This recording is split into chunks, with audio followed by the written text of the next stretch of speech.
Então pronto, já estamos gravando e eu reinicio com aquilo que a gente estava falando, né? Lembrando que a ideia de hoje é falar, eu até pus aqui assim, para não esquecer, 5 coisinhas que eu acho importante para fazer essa revisão sobre tudo que nós viemos estudando ao longo dos últimos anos juntos, né? E a primeira é essa lembrança, né? De que todas as culturas têm por característica, né, desenvolver, né, ou cultivar essa forma embrionária, vou chamar de embrionária, essa forma embrionária do sentimento sintrópico, que é o objeto da nossa fala de hoje. E em todas as culturas, você cultiva essa forma embrionária por meio da devoção e da fé. E eu chamo de embrionária porque nesse estágio cultural em que as fés se apresentam de forma distinta nas distintas religiões, elas ainda trazem elementos que dividem e separam as pessoas, porque elas envolvem um corpo de crenças. E do mesmo modo, eu começo a tentar me libertar disso, às vezes, por meio da devoção, que lá o Marcelo sabe muito bem, né? Lá no sânscrito, a gente chama de bhakti, esse espírito de devoção, essa forma de colocar o coração numa certa relação com o sagrado, que promove em nós isso que eu chamo de sentimento sintrópico. O sentimento sintrópico, que é o objeto de hoje, ele é um pouquinho distinto disso que a gente chama de bhakti ou de fé, né? E é esse que eu quero mostrar hoje. Ele acabou sendo o objeto de toda a minha trajetória, né? Então eu vou falar um pouquinho sobre isso. Que lá no sânscrito, a gente não vai chamar de bhakti, mas vai chamar de shraddha. Shraddha, que significa a partir do coração, levar, tomar ou agir a partir do coração. Quando eu faço isso, naturalmente, como é que eu cultivo isso? Cultivo isso de uma maneira tripla, vamos dizer assim, né? De acordo com o puro yoga descrito pelo Sr. Krishna, que é o que está me servindo de base para essa exposição, porque foi o texto que eu me debrucei e foi o texto onde encontrei essa expressão Shraddha que me permite dar esse tratamento. Então, qual é essa forma tripla da gente desenvolver esse sentimento sintrópico que é o objeto de hoje, né? Se a gente for pensar no puro yoga revelado pelo Sr. Krishna na Bhagavad Gita. Primeiramente, tem um lado que envolve a parte das ideias, dos conceitos, da própria cultura, né? Então, no caso do yoga, tanto no hinduísmo como no budismo, você chamava esse tipo de cultivo, de cultura, de bhavana. E esse bhavana, lá no budismo, vai, por exemplo, originar um tipo de meditação que ele vai chamar de metta bhavana, que significa aquela meditação amorosa que faz com que eu desenvolva a compaixão dentro de mim. No nosso caso aqui do nosso grupo, nós tínhamos como espécie de exercício intelectual, né, para nos colocar, para promover, para estimular a gente a refletir sobre esse sentimento, uma expressão até, a formulação do bhavana, né, que é aquela que às vezes a gente repete, que é penso, e aí já começa, olha, não é sinto ainda, é só penso, que é um nível inferior em relação a esse sentimento sintrópico. Pensamento é uma característica ainda própria só da nossa faculdade racional, que é um instrumento da matéria e não do espírito. O instrumento do espírito não é a razão é iluminada, mas ela se dá na matéria. A gente sabe que os fenômenos racionais, da lógica racional, qualquer objeto aí da inteligência artificial reproduz. Você faz com que um robô, qualquer coisa, repita tudo isso que a nossa razão pretende dar conta pela sua lógica, né? A sua lógica aristotélica, que envolve a não contradição, isso sim, aquilo não. O sentimento sintrópico, ele vai além, porque ele fala daquele universal que se manifesta como amor. E isso está presente no nosso coração. Então, o Bhavana, que é essa primeira expressão dessa disciplina do puro yoga, está resumida de várias maneiras nos vários yogas, em outras culturas e outros modos, mas ele sempre envolve isso, esse convite a essa espécie de disciplina da alma que nos convida a essa reflexão amorosa, que a gente resume aqui assim: penso com amor que todas as coisas e seres nasceram de um mesmo espírito universal, que a tudo compenetra e sustém uma ordem constante em vida eterna. Penso que um amor que todos os seres vivos, tanto os inferiores como os superiores, participam de uma mesma e única forma de vida e formam, portanto, nos espaços infinitos, um único corpo cósmico. Isso a gente chama de Bhavana, que o Sr. Buda captou muito bem quando ele define a meditação a partir daí, porque a meditação é o principal instrumento que promove esse sentimento de Bhavana. E eu tinha lembrado, assim, ao longo de todos os nossos encontros, que essa ideia da meditação e de promover esse sentimento, isso nasce com os primeiros grandes sábios, quando eles têm acesso a algumas experiências que permitem com que eles proponham isso, né, para a humanidade. Então, lá no Rig Veda, em especial, existe esse conceito de Rita, que é uma espécie de tratamento alegórico ainda, que você dá para essa realidade cósmica, onde você identifica ali aquele princípio de ordem subjacente àquela desordem.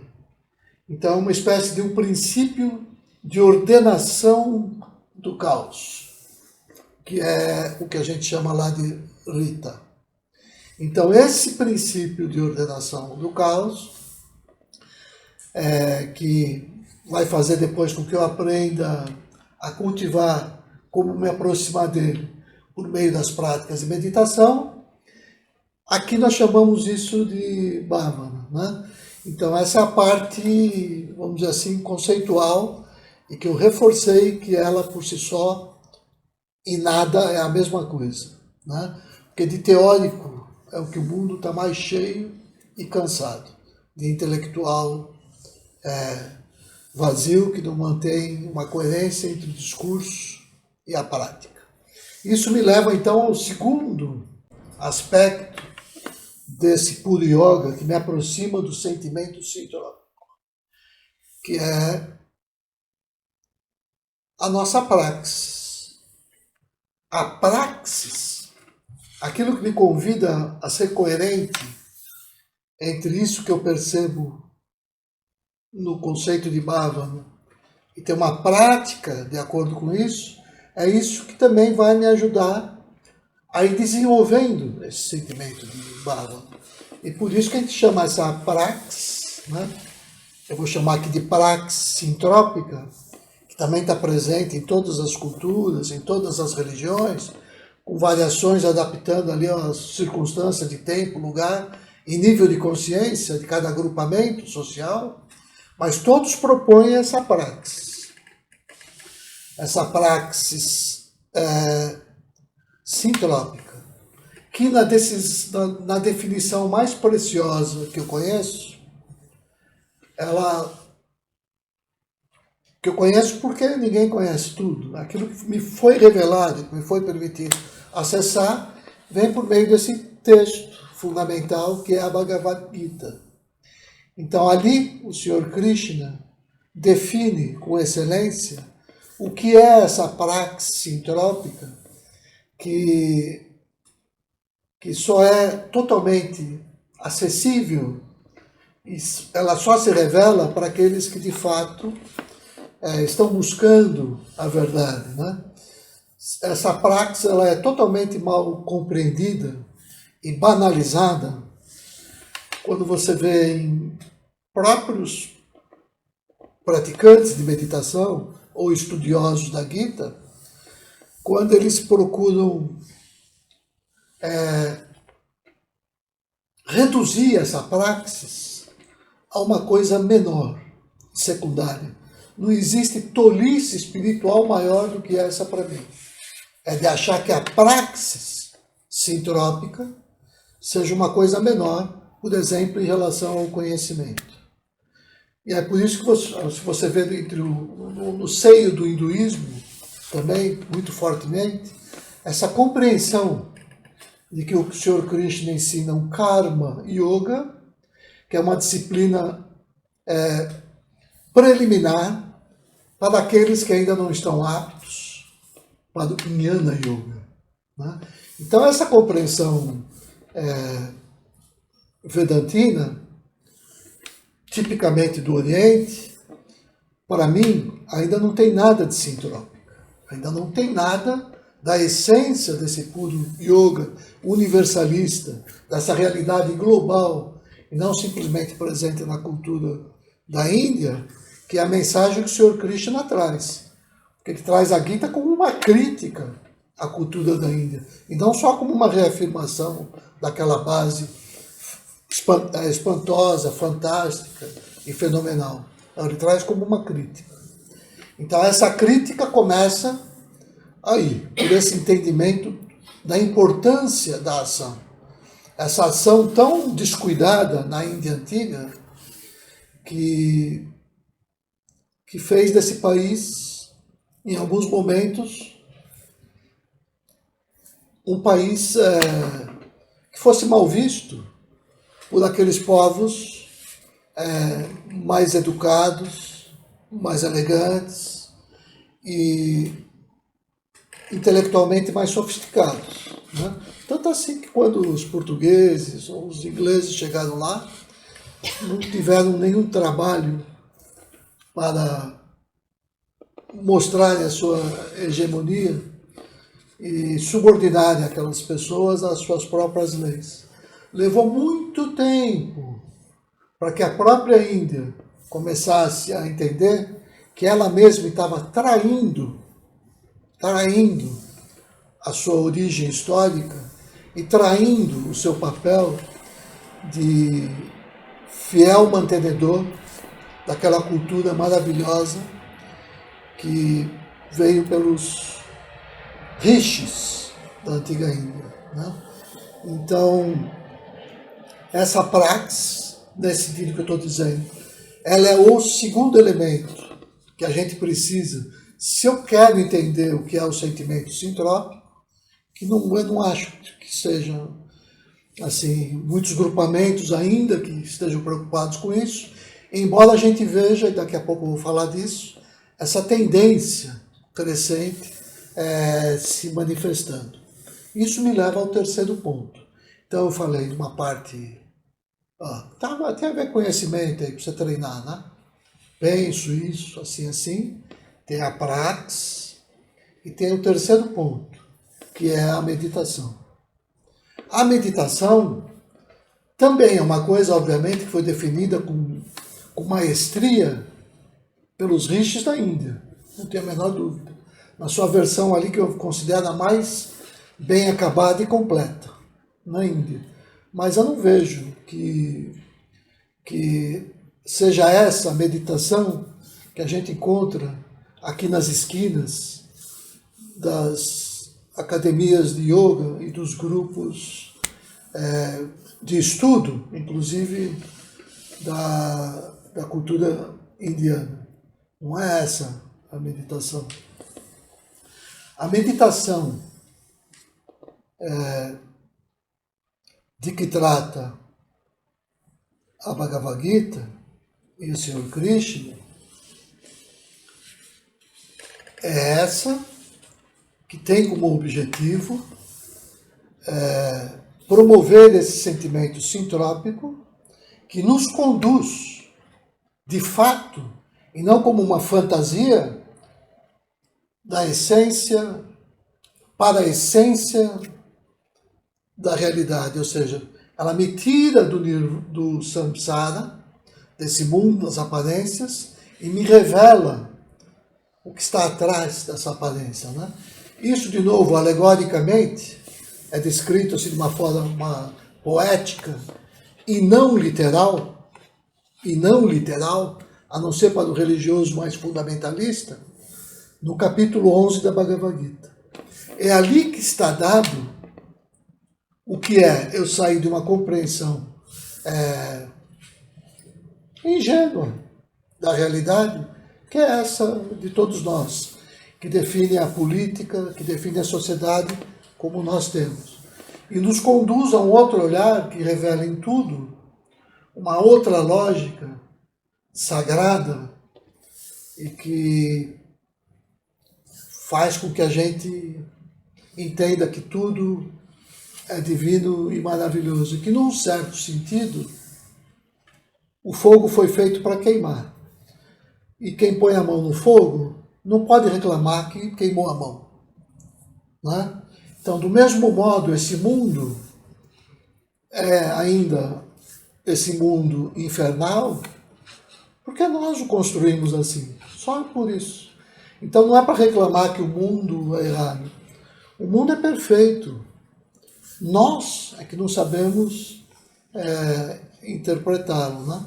Então tem uma expressão assim de uma pessoa desconhecida que ela diz: é preciso ser muito profundo para compreender que não há nada de errado com o mundo. Então não adianta querer mudar o mundo, só o tolo quer mudar o mundo. O único trabalho que tem que fazer é a gente mudar a nós mesmos. E ao fazer isso a gente promove no outro, né, essa mudança que aos poucos faz com que o mundo se eleve. E não cabe a nenhum de nós, né, a tarefa egoísta. Eu termino já daqui a pouco, só para não perder o fluxo. Assim, preciso terminar o fluxo do raciocínio. Não cabe a nenhum de nós essa tarefa, né, de julgar aquilo que é melhor para o mundo e querer que o mundo se adeque à minha visão. Não posso fazer, eu tenho que respeitar como todos se manifestam, como todas as culturas se manifestam, como todos os valores se dão. E quando tudo isso me choca, me espanta, eu não compreendo, eu tenho que me recolher ao meu coração e me encher de amor, para que o amor e a compaixão me tragam luz e clareza para aceitar aquilo que eu já compreendo e não tenho força para mudar, por exemplo. Né? E mais ainda, para discernir, lá na fala daquela pessoa do Acre, esqueci o nome dele agora, né? Para discernir entre aquilo que eu, de fato, tenho que mudar. Então essa é a parte e a importância da meditação, que é obviamente com o nome de contemplação, né? A própria palavra meditação vem do latim, e a gente encontra expressões assim próximas desse sentido de meditação, por exemplo, dos padres do deserto, da tradição católica, ou da tradição judaica igualmente, quando se fala de contemplação, né? Mas tudo isso eu estou dizendo que é para se levantar o sentimento sintrópico, né? Então, agora assim, só para fechar, tudo isso que eu estou falando, eu estou dizendo que é um resumo e uma introdução simples de tudo que nós tratamos nesse grupo ao longo dos últimos 10, 12 anos, mais ou menos. Né? Então, ou seja, tudo isso eu procurei também dar forma, ou seja, codificar, no certo sentido, essas experiências, que são as experiências do livro-blog. O livro-blog, na verdade, é um retrato de todas as reflexões que nós fizemos no grupo e um pouco orientado pelas reflexões que eu fiz antes, né? Combinado lá com a defesa da tese no Canadá. Mas tudo isso está refletido no livro-blog. E como eu disse que o livro-blog é essa coisa mais complexa, cheia de momentos aparentemente contraditórios, paradoxais, sem sentido, né? É porque ele precisa ser construído assim. Mas essa coisa agora que a gente está chegando, né?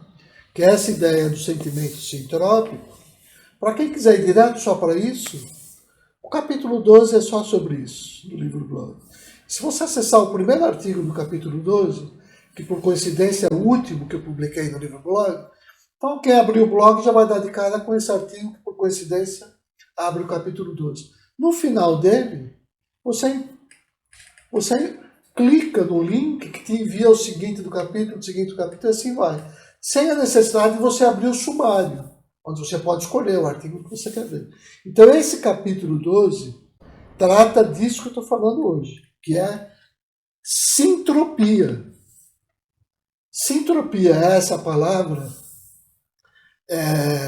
mágica que nos une, que une o conhecimento do Oriente, que une o conhecimento do Ocidente, e que mostra que os esforços de todas as tradições nos levam para esse lugar, né?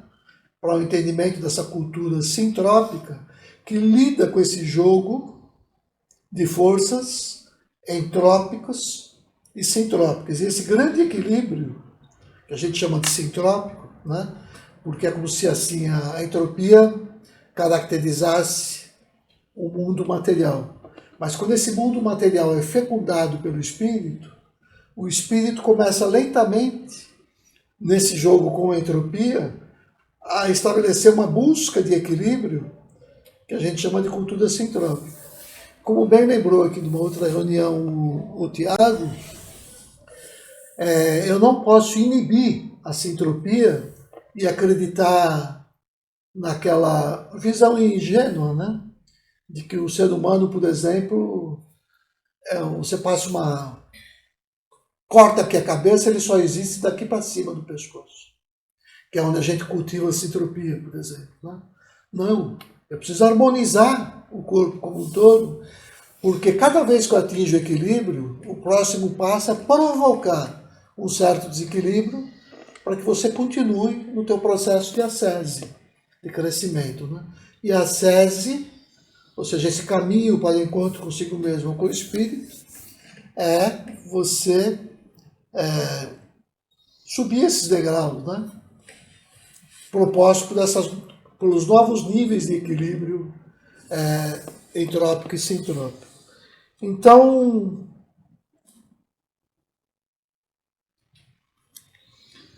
assim, pronto. É isso que eu queria falar hoje. Que é esse resumo, né? E, acho que faltou só falar então, porque eu falei de Charadá e não deixei claro, né? Como é que essa história começou. Acho que vou terminar com isso só, assim, para mim, né? Foram duas coisinhas para onde eu acordei para essa palavrinha que fala do coração, que está presente em todas as tradições, né? Claro, desde garoto eu queria entender isso, desde que eu assisti o filme Siddhartha, que eu fui ler o livro Hermann Hesse, daí fui estudar sobre teologia, espiritualidade e tudo mais, né? Mas, na verdade, um momento impactante para eu ter essa compreensão foi quando eu senti que eu queria dar um tratamento sólido do ponto de vista filosófico, né, intelectual, aquilo que eu já tinha tido acesso de uma maneira simplesmente, meramente religiosa, só na esfera do teológico ou do coração, naquele sentido menor, né? Que está muito ainda envolvido com as emoções e as paixões, e não necessariamente despertou um sentimento superior sintrópico. Porque a característica que me mostra quando eu despertei o sentimento sintrópico, e que eu ultrapassei a esfera da mera fé, é porque a fé ela está sempre em contradição com a razão. E o sentimento sintrópico, jamais. Então, quando eu promovo essa conciliação entre as esferas da fé e da razão, eu começo a promover essa reaproximação entre a esfera da ciência e da espiritualidade. E eu percebi que o termo Sharadá me possibilitava isso. E como é que eu percebi isso? Foi sem querer, eu sofri muito. Um pouco de acaso, um pouco de ajuda de todos os níveis, inclusive intuições, né? Experiências espirituais. Mas teve dois momentos cruciais. Primeiro, quando eu me perguntei, assim, com espanto, né? Quando eu olho para uma pessoa e falo, nossa, o que é isso que essa pessoa tem que eu sei que é a chave de tudo? O que é isso? Como é que eu defino isso? Como é que eu encontro isso? Então, essa preocupação me levou para a busca. E aí eu, procurando por isso, totalmente perdido, já lá no doutorado, aliás, já tendo sido... Porque lá você precisa encontrar o tópico original, depois de até 6 meses terminado todas as disciplinas que você prepara. Você tem que encontrar o tópico original por você mesmo. Aí, a partir daí, você vai negociar se aquilo vai ser aprovado no teu comitê, e se você pode continuar no programa para desenvolver a tese. Então, a essa altura, acho que já tinha passado uns 3 meses de concluir tudo, né? E a sensação dos professores era que além de cabeça dura e teimoso, né, não aceitava a ajuda de ninguém. Então eles falaram, olha, melhor você encerrar a tua experiência por aqui, porque não vai sair nada daí. Eu fui convidado a me retirar então, daquele programa, doutorado, acho que umas 2 ou 3 vezes. Assim, né?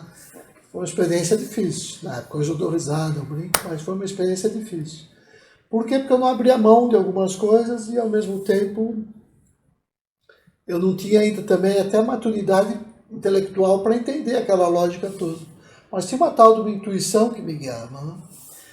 E aí eles me propunham algumas ideias, eu não vou por aí, não quero isso, não quero, não é isso que eu vim aqui buscar, né? Então aquelas propostas deles não me interessavam em nada, não fui lá perder tempo para encontrar mais do mesmo.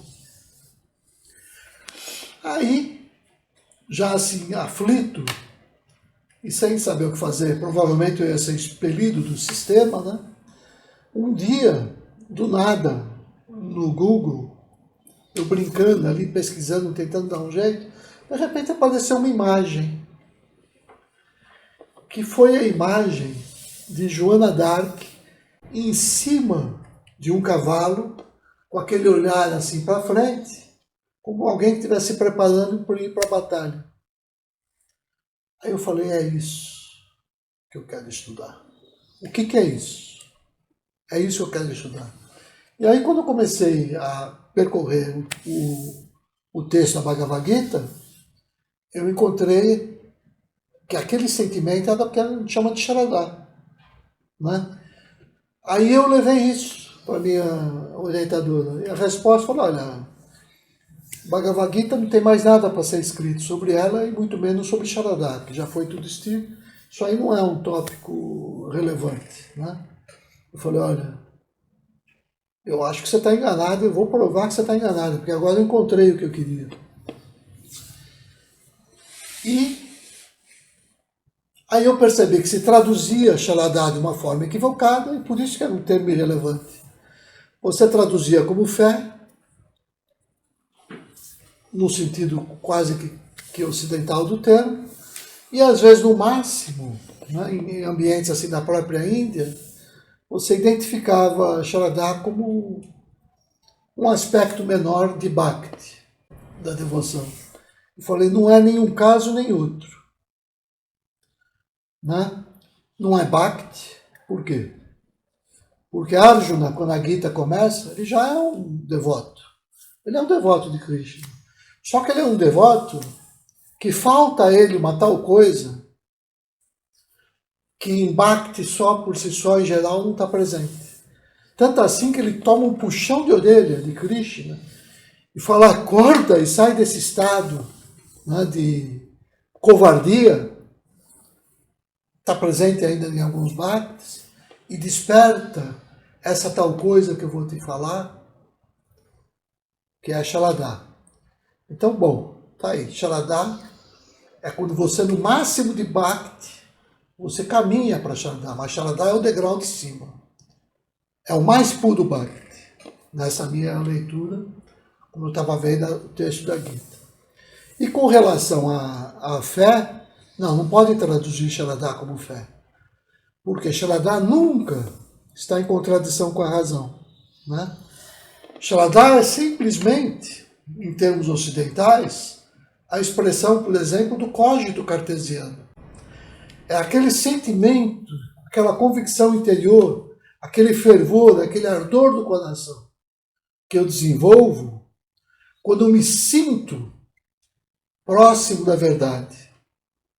Então, Shaladá é o próprio cogito cartesiano.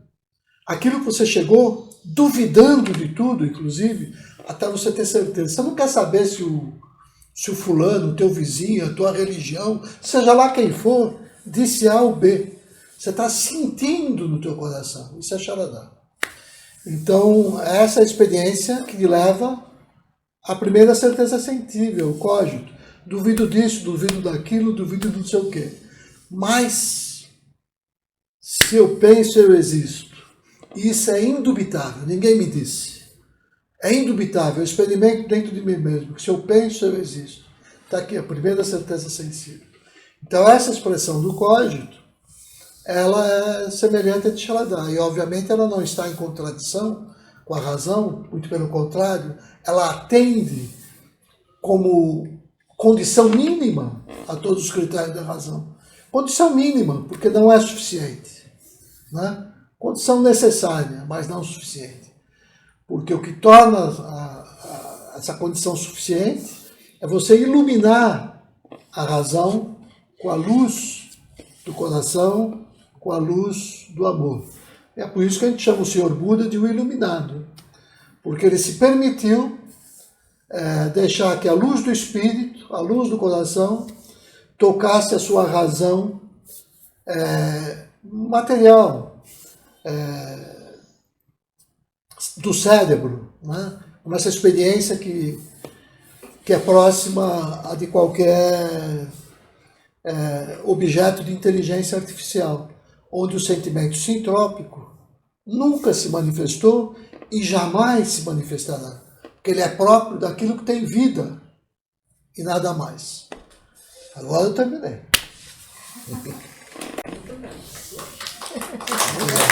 Eu acho que eu posso te ajudar. Bom, primeira coisa, se Deus quiser, e é um esforço que eu pretendo fazer, eu nunca mais vou usar na minha vida essa palavrinha Shaladá. Não preciso mais dela. A expressão, que são duas palavras que eu vou utilizar, é sentimento sintrópico, ou sentimento intuitivo. Shaladá está aposentado. Assim, não preciso.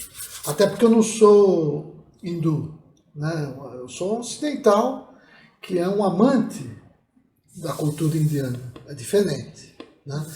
Não só um amante, mas eu fui discípulo, sou discípulo até de uma certa tradição de yoga, né? Iniciado, com todas aquelas coisas. Mas aquele discípulo e daquele yoga que te emancipa dele próprio, que não te quer prisioneiro dele, né?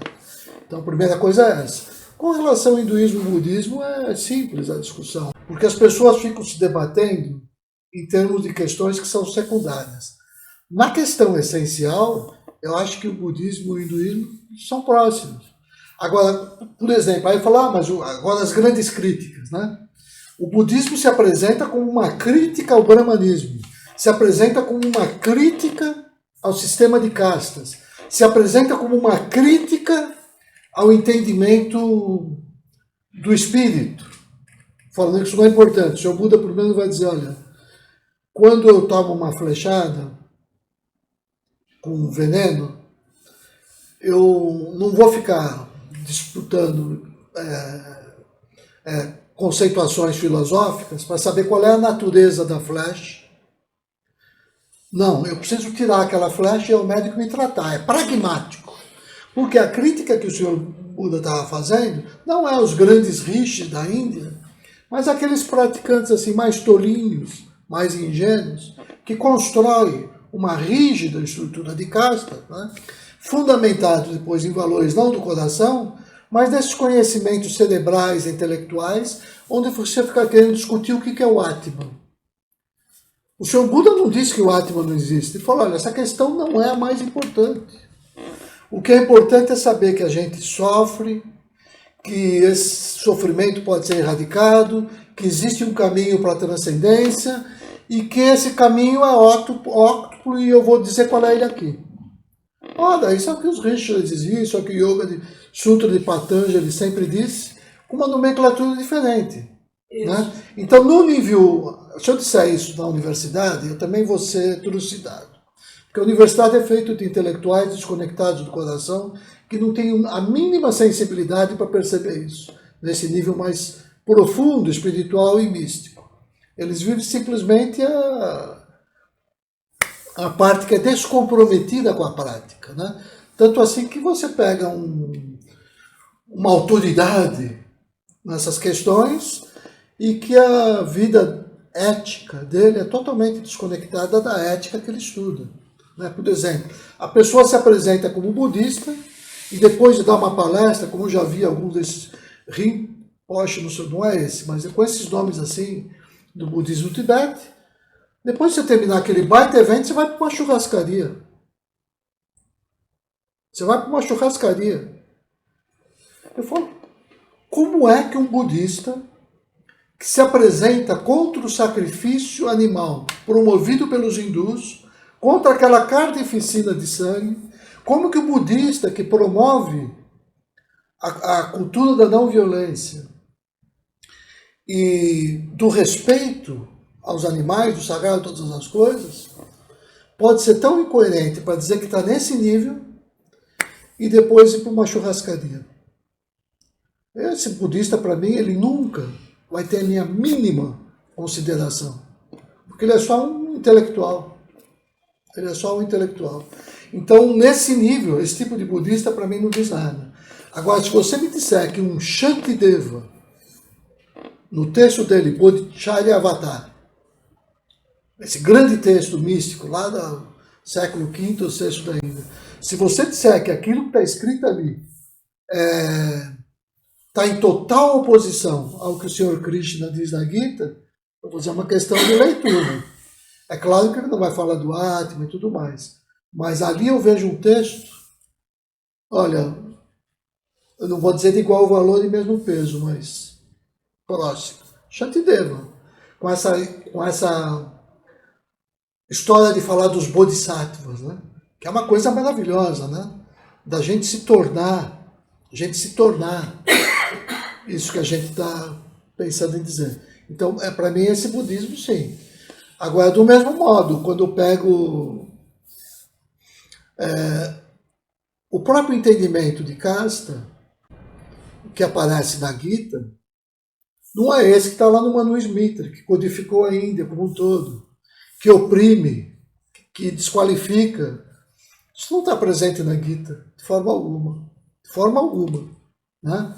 Então, o sistema de casta da Índia, a ideia de casta da Índia, ela vem de um verso dos Vedas, quando você se refere que a própria estruturação social, ela pode se dar segundo essa ideia de corpo, né? Onde a classe ligada com o místico, né? A classe ligada com a esfera do sagrado, representa a cabeça. Então você precisa, no grupo social, de pessoas que tenham essa ordenação, essa intuição das grandes ideias.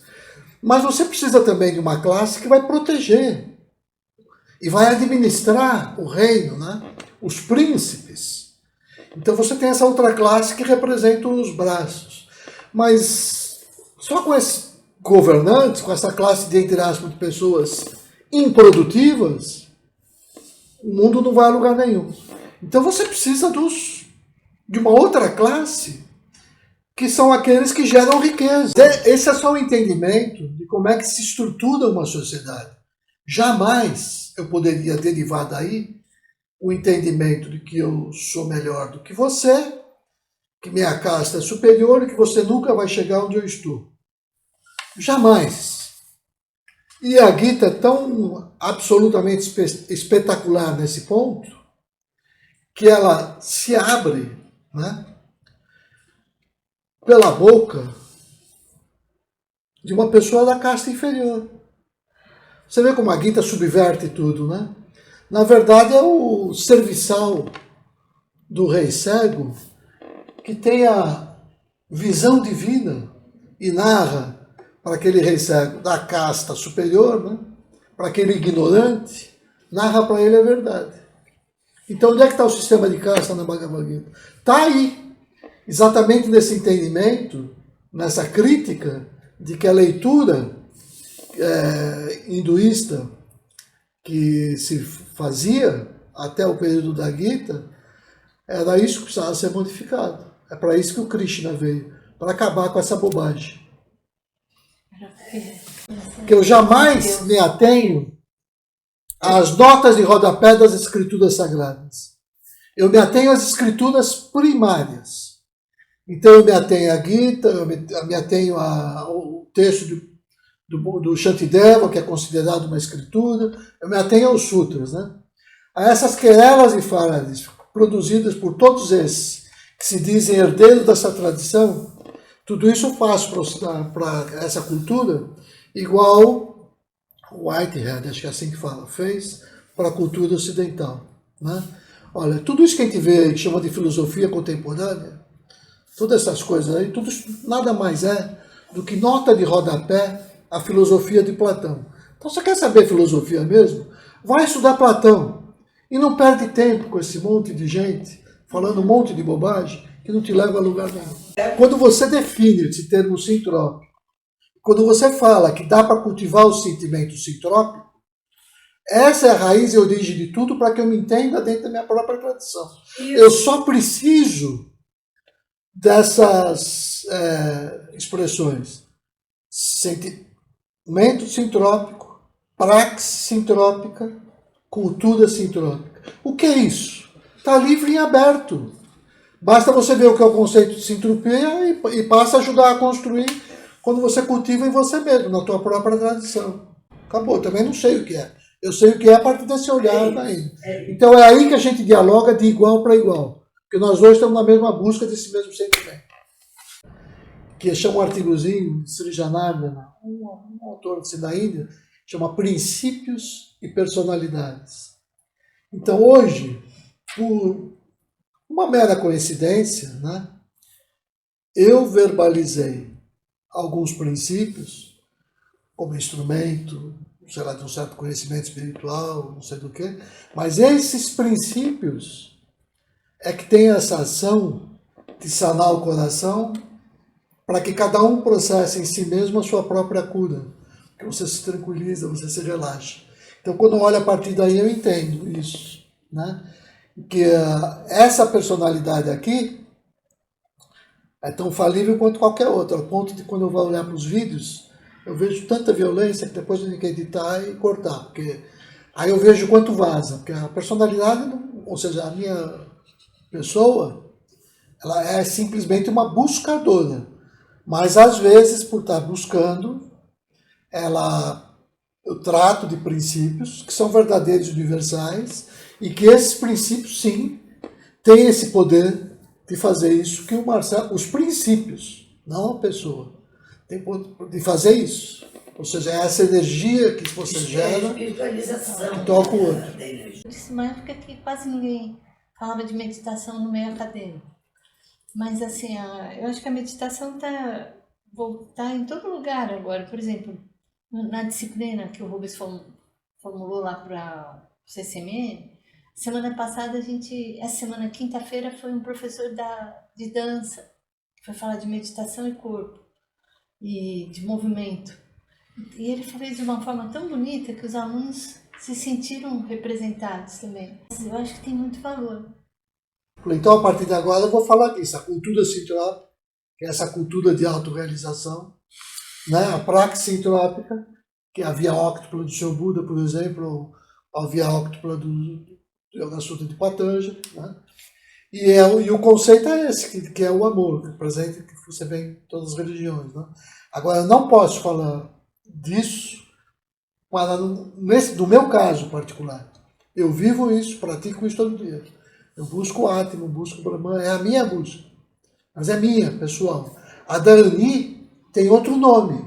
Agora, tem uma coisa que é igualzinho, se você vai aprofundar nos degraus da tua própria tradição. A Kabbalah mostra isso infinitamente. Que é aquilo que vai além dos nomes, né? Então, e a gente só encontrou um nome que é uma espécie de denominador comum. Então, eu fiquei feliz quando encontrei, para mim, esse denominador comum, é como se dissesse, aquele que é a partezinha do meu trabalho, né, é mostrar isso, é mostrar que no meio desse caos do terceiro milênio, com tanta guerra, tanta coisa assustadora no meio ambiente, né, ainda assim parece que está surgindo uma coisa que a gente chama de cultura sintrópica, que você vê um movimento florescendo na ecologia, em todos os lugares, né? Então essa palavrinha que é a chave. Mas ela me remete a tudo isso. E no meu caso, você tem toda a razão. Toda a minha vida, toda a minha trajetória como discípulo, né, foi buscando esse entendimento precioso que você trouxe sobre a função de avatar mesmo. Os avatares que vêm em diferentes circunstâncias de tempo e lugar, com uma linguagem adaptada àquela cultura onde ele está se inserindo. E o nosso grande papel hoje em dia é entender, né, que todos eles são verdadeiros e que existe um tal lugar de onde eu falo, onde eu não me coloco numa posição de antagonismo com nenhum deles. Então, todas as grandes religiões do mundo, as pequenas também, têm essa... Por exemplo, agora o Ailton Krenak está na Academia Brasileira de Letras. Olha que coisa maravilhosa. Espetáculo, ainda bem, né? Olha que coisa maravilhosa. Você pensar que essa representação, né, de uma sabedoria ancestral aqui nativa do Brasil, de natureza xamânica, tem expressão e verdade. Por quê? Porque quem é que vai discutir com esses povos sobre a melhor forma de se relacionar com as ervas sagradas, por exemplo? Quinta-feira, né? Ele foi. E assim todas as religiões têm isso. Pega aquele Sufi, Rumi, poeta, né? Eu não consigo entender expressões, às vezes, mais elevadas do que aquela que ele coloca nos poemas dele. Eu acho que no Livebook, não pense que você manda os links, eu não ouço, não. Eu ouço, quando você pede crítica, eu não faço crítica. Primeiro que eu me sinto assim, sem condição. Segundo, que você não perguntou. Se você fizer uma pergunta fundamental em relação à tua fala, eu vou te responder. Aprendi mais uma agora. Isso eu sempre falo assim, isso foi sempre, eu como professora, eu aprendi isso. Eu posso fazer meu vídeo de aula. Se eu não colocar um roteiro de perguntas em relação ao vídeo que eu fiz, para a pessoa ter que rever o vídeo para me responder. Que fantástico. Aquilo passa batida, ele acelera, em vez de ser, bote 1,5 ou 2, para ir bem rápido, e já era, já fez, já foi. Então, eu sempre falo isso, se você não fizer a pergunta, não vai ver a resposta, porque no teu vídeo estão coisas certas, não tem o que dizer. Agora, se você trouxer a polêmica, e quanto melhor a polêmica, mais você vai ter engajamento, claro. Tá? De visões Nossa, que diferentes. insight. Foi uma lição espiritual que eu recebi agora. Que é Essa semana profunda. E assim, o interessante, tem uma frase, não sei se é do Emerson, que ele diz: todas as pessoas que eu conheço me são superiores em alguma coisa. E nesse particular, eu aprendo com elas. Ou seja, traduzindo para a nossa linguagem, né? Todo mundo é um guru, se a gente sabe se relacionar. E em certos momentos, quando a gente desperta isso, né? A própria força espiritual se manifesta por intermédio de qualquer pessoa para que ela faça chegar até nós o ensinamento que a gente precisa. Né? Então, a Ani agora ela foi iluminada, não é a personalidade dela, mas o campo intelectual dela era propício e adequado para materializar esse ensinamento elevado e transmitir para mim nesse momento, porque era o que eu precisava ouvir.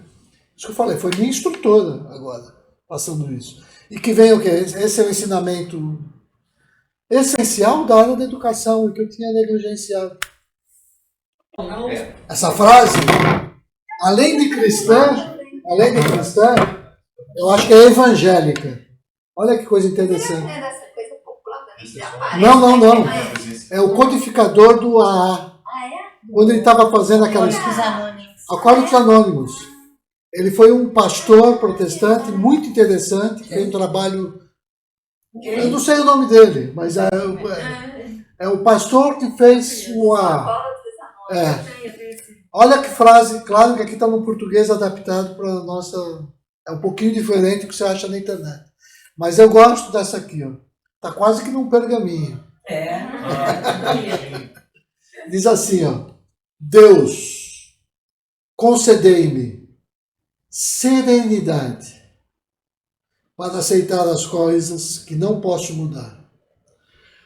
Coragem para mudar o que posso. E sabedoria para distinguir uma das outras. Então, em parte, é claro que essa é a resposta. E o único caminho que cada um, até onde eu sei, até onde eu posso responder, né? O único caminho é isso que no caso da Bhagavad Gita, o Senhor Krishna diz para o Arjuna, né? Busca a serenidade, sai da covardia e alcança a coragem. Em meditação eu vou te dar a sabedoria e você vai fazer o melhor que você pode. Só. Porque não existe aquilo que é o mais certo de forma absoluta. É o melhor que você pode das condições que você tem. Você vai ser superado, inevitavelmente. Assim como na ciência. Qualquer ideia, qualquer modelo que você tenha do que é o melhor, que é o melhor, que é o melhor, daqui a 50 anos não é mais o melhor. Porque o mundo evolui, né? Embora exista a verdade absoluta, embora exista essa coisa que a gente quer chegar ao absoluto, ao Brahma, a nossa relação com isso é sempre aproximada, como o Gandhi diz quando escreve a autobiografia dele. Né? O subtítulo da biografia é Meus Experimentos com a Verdade. Por quê? Porque ele tinha convicção, ele não queria ser arrogante, né, e presunçoso, como alguns líderes religiosos são, de dizer, eu tenho a verdade única e absoluta e eu vou te enquadrar, te converter. Né? Você é uma herege, por exemplo. Né? Fala, não, eu tenho consciência absoluta que eu não conheço essa verdade absoluta. Mas eu estou me esforçando. Eu conheço essa verdade relativa. Ah, então você é um relativista? Os relativistas, o relativismo é a característica de que está no caminho demoníaco. É um argumento bíblico, inclusive. Né? Não é desse relativismo que eu estou falando, não. Não sou relativista no sentido de vale tudo. Muito pelo contrário. Né? Esse relativismo parcial, né? É esse que me coloca nesse caminho da prudência, me coloca em contato com as 7 virtudes do cristianismo, que agora eu não vou saber elencar, mas que delas a mais importante é essa prudência, de saber Até onde eu posso ir? Né? Então esse relativismo ele é salutar, e na verdade a gente já percebe que é ele que define a ciência. Então não é relativismo. Porque se eu entender de fato como relativismo, né, aí você vai ser chamado de quem cultua essa dúvida que te afasta da tua fé religiosa, é a voz do demônio.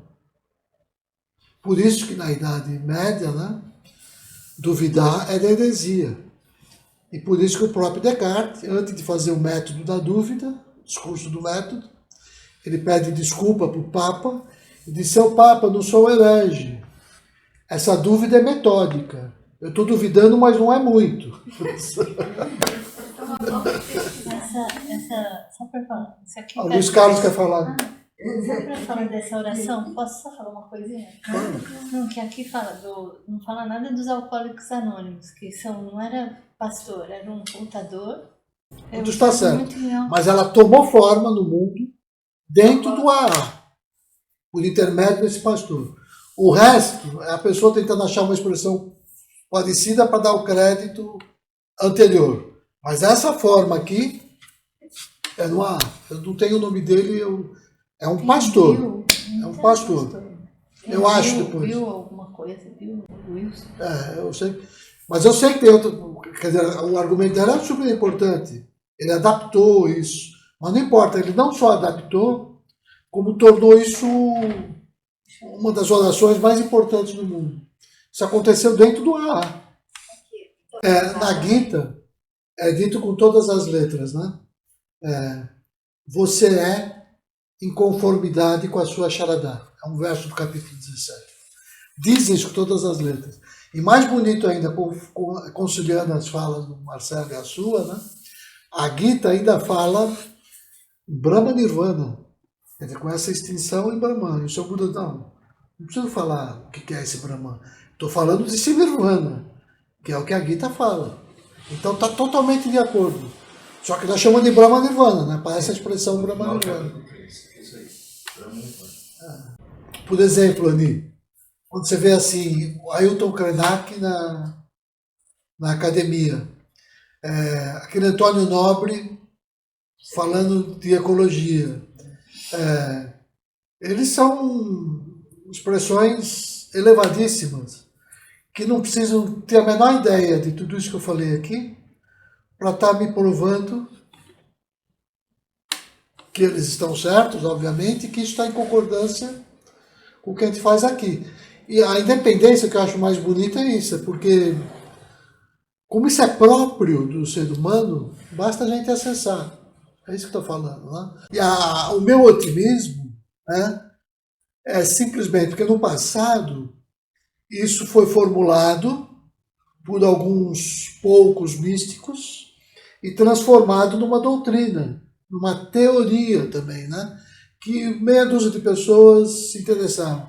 Hoje, isso está desabrochando de forma natural no mundo, para que isso não seja mais característica de nenhum grupo, mas é uma coisa que é necessidade desse momento do mundo. Esse é o trabalho, assim, esse trabalho espiritual, parece que é uma missão de muitas pessoas, né? É o que a gente chama, nessa cultura dos avatares, que o Marcelo mencionou, né? O trabalho de fecundação na Terra desses novos conceitos que vão gerar essa nova cultura.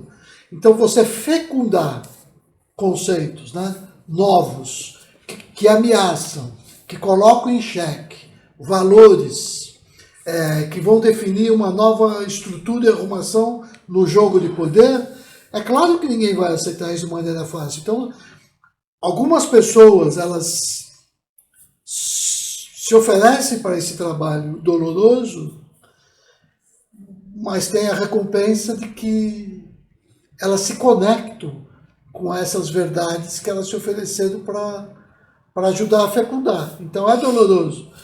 Só que você está trazendo uma semente. Depois essa semente ganha vida. Né? É o conceito que a gente quer trabalhar na universidade, que é esse trabalho, que é essa ideia de levar esses valores para a universidade, chamando de Universidade do Coração. Né? Foi o termo cunhado lá atrás.